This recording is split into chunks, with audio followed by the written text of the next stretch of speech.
So I'm Petteri, I'm from University of Helsinki, and I do stuff around all kind of sensing stuff. Today I'm going to talk about sensing air quality, so focusing not how we breathe, but what we breathe. So here you can see two examples of air quality in the same picture. One of them is a little bit better than the other one, but actually neither one of them is that great. So one of the things that we might not really consider is that air pollution actually is very prominent problem, even in places where we think it's good. So over 5.5 million deaths per year are linked to diseases that are somehow related to air pollution. And only about 1 in 10 people live in an area where air quality is good. So as we live more in cities, we tend to be struggling with at least somewhat poor air quality. And usually, by the time you can see it, it's usually too late. So actually the problem is usually when we don't see it. The issue with air quality is that it can vary very considerably, even within small distances. So this is an area from Helsinki. So this is one of the main ring roads, and this is another motorway. So obviously there will be a little bit worse air quality around kind of the rush hour areas. So these are the junctions where you will have cars running out. But what you can see is that also in some areas around it, you will get worse air quality, even though the majority of the area might look okay-ish. So the greener areas or the light colors tend to be better air quality. And some studies have put estimate on the distance. So roughly 100 feet or 30 meters is the distance within which you can see drastic changes in air quality. And how can we capture this kind of thing? Well, this means that we need to have very high spatial and temporal resolution capture these variations so that we know where it's bad, what we need to do. This would need around 1,000 sensors per square mile if we want to really capture air quality with this level. And this is only possible if we combine different kinds of technologies to achieve this. So the state-of-the-art system is to use these kind of air quality monitoring stations. They are professional stations. They cost a lot of money. They cost about $1 million or upwards, and they are very expensive to maintain as well. On the lower end, we have things that cost thousands or tens of thousands industrial quality sensors. And then at the lowest end, we have portable sensing devices such as these that anybody can carry with them.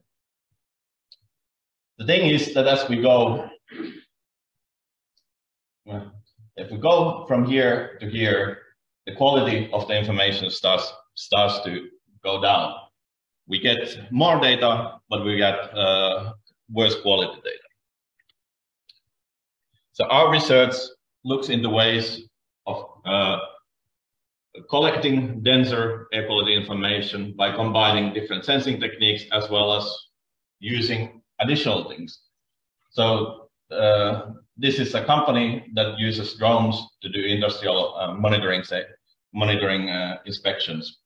So they look at how much pollution different industrial sites do, and we've been using some of their work, done some work in collaboration with them to look at vertical air column sampling. We also are doing research on how you can use large-scale deployments. This is one area in Nanjing, China, that has very high density of professional stations as well as low-cost sensors to look at what kind of information we can gather from them. And we are also doing research on how we can improve data quality of the lower cost sensors using AI techniques.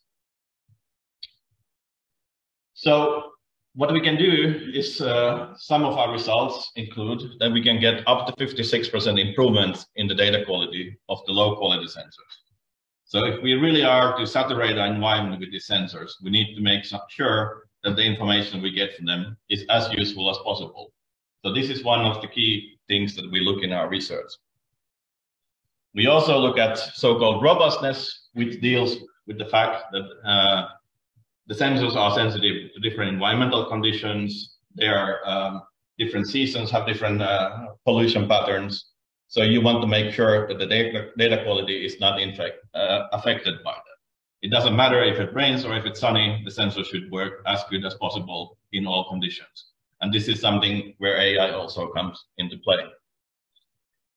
Finally, once you start deploying these in massive scales, you tend to have some situations such as here. So this is one low-cost sensor from the Nanjing deployment.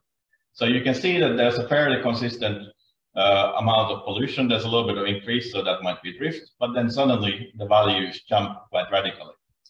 So this is something that happens also on the professional grade stations. So they might get clocked, they might get otherwise some errors. So suddenly you start getting incorrect data. And as you start using this to evaluate policies for improving air quality, as you start using that in applications, you will start noticing that this is not great. So you need to be aware of these things and recognize these as they occur. Finally, we're also looking at ways to take advantage of this information and then provide different applications for stakeholders. One simple example is this kind of very early prototype of a visualization for public transportation. So we did some tests using personal monitoring devices, so those low-cost sensors that are people carrying with them, and we observed that at different locations inside public transportation, you have different pollution profiles as well.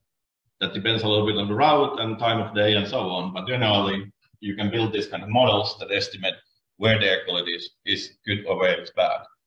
And of course, if everybody would then start moving in one direction of the vehicle, that's not good. But let's say that you're suffering from asthma, then it's very important that you actually go to the area where it's the best. So we can help people, hopefully help people that are suffering from such conditions to improve to minimize the risks as they commute.